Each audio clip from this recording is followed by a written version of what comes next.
que estão participando conosco. Não esquece de deixar o seu like, tem bastante gente com a gente participando na live.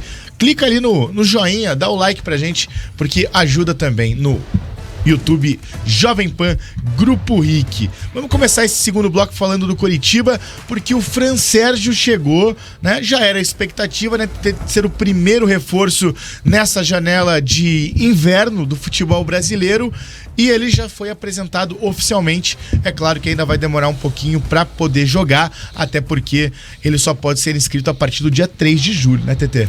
Exatamente. Fran Sérgio apresentado ontem oficialmente, ele que estava jogando no Bordeaux da França. Lá ele fez 64 jogos, 4 gols, 2 assistências. Tem 78% de acerto nos passes, 68 desarmes e 259 bolas recuperadas. Tá aí os números, né, do novo volante, camisa número 15, 32 anos de idade. O Fran Sérgio, que começou nas categorias do base do Atlético, passou pelo Paraná Clube, pelo Internacional e depois construiu uma carreira na Europa. Inclusive, o que ele vai falar agora vai te agradar, Dalk, não tenho dúvida nenhuma. Na chegada, na apresentação oficial dele ontem ao Coritiba, ele falou um pouquinho sobre suas características, como que é o comportamento desse Fran Sérgio que chega no Coritiba em campo.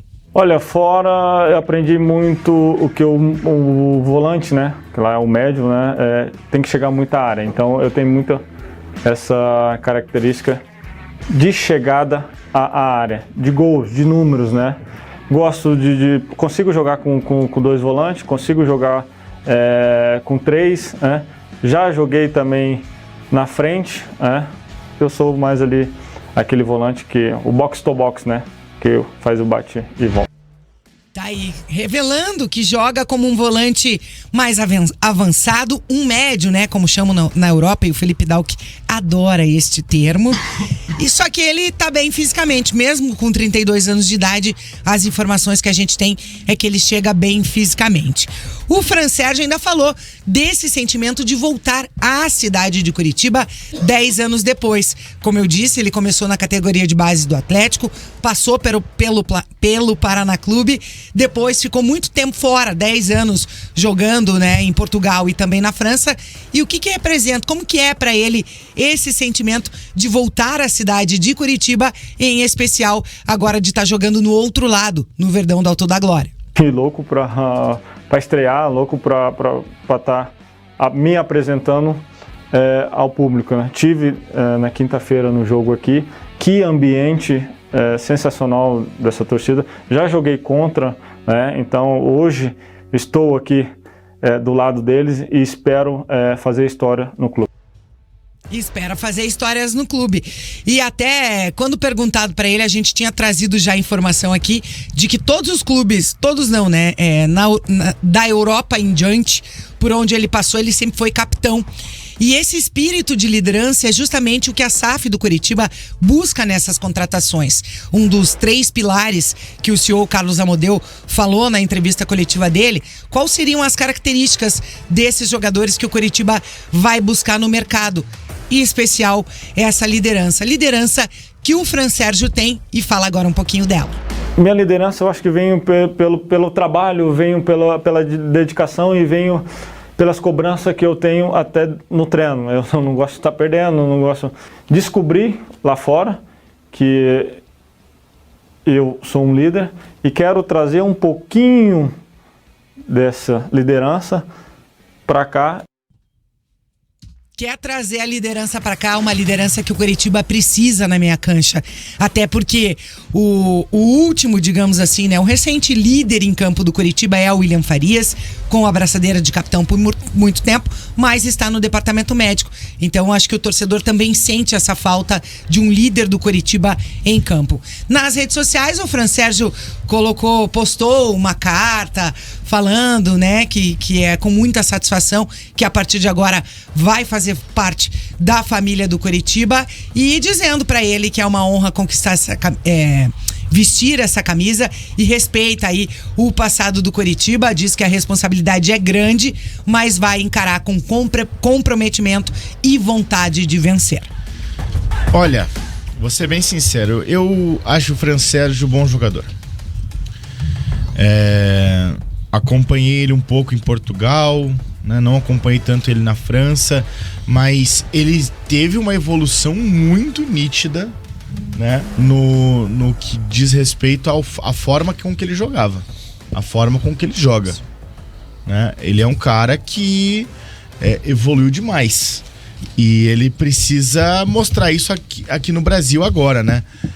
Até porque a gente tem esse recorte do futebol, principalmente português. E até o Miguel Tavares, que é nosso ouvinte, que é lá de Portugal, ele sempre ouve esperando notícias do Bento, né? Um grande abraço pro Miguel Tavares, que tá de olho no Bento aí, que o Benfica tem negociação, não, tem interesse, né? Primeira proposta foi recusada. E o Miguel falou, o Fran Sérgio é bom jogador, jogou aqui em Portugal, é muito bom.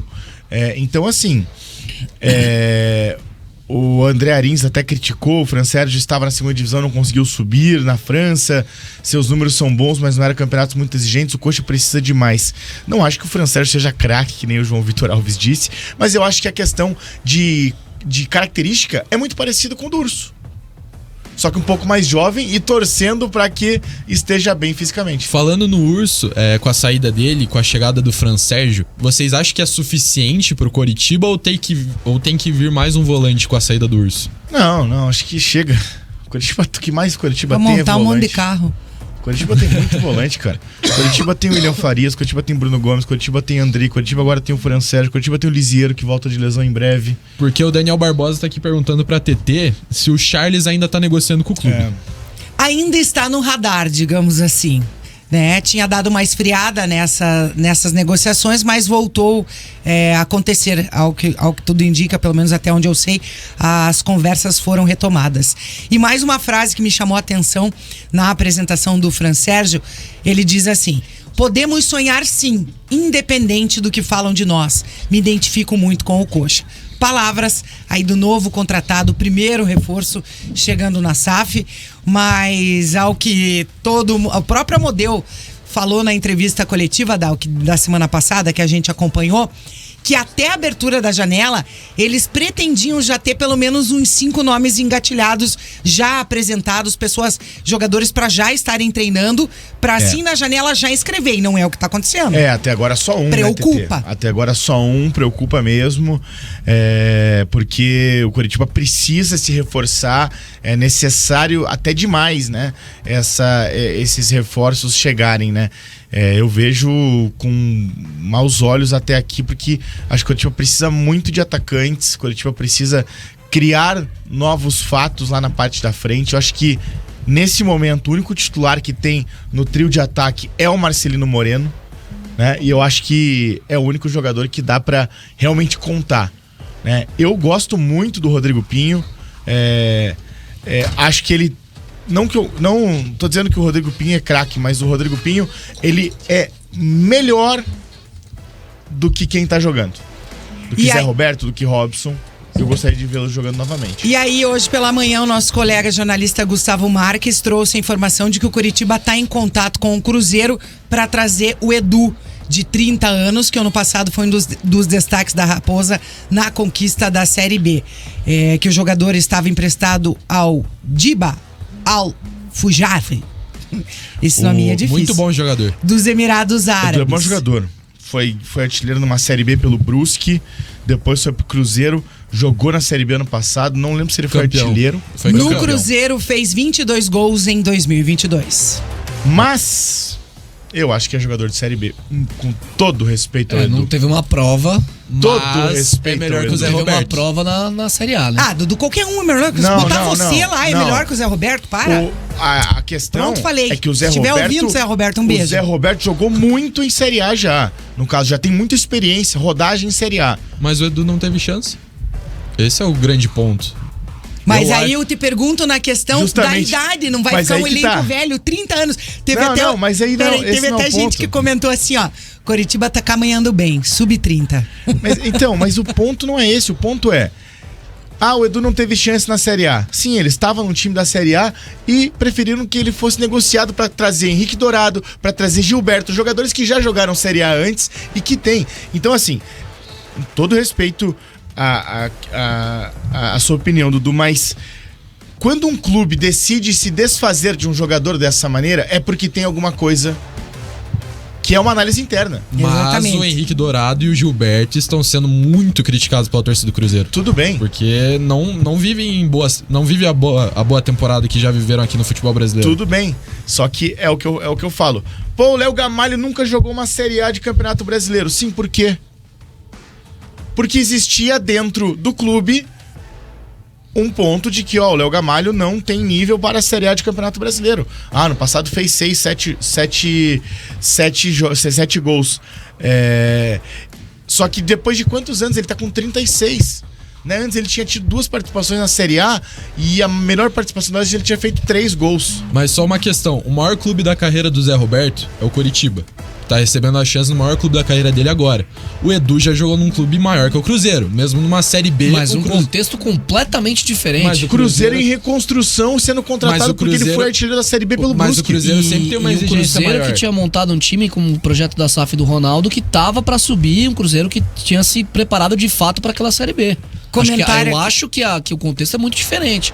O Coritiba briga pra não cair no Brasileiro. É outra história. O Miguel Tavares diz aqui, uma equipe precisa ter trintões pra dar experiência ao plantel. Mas não Tudo só, bem, né? Mas não só trintão, Exatamente. né, Miguel? Esse que é o problema. Eu acho que o Coritiba precisa muito ir atrás de um lateral direito, principalmente, e reforçar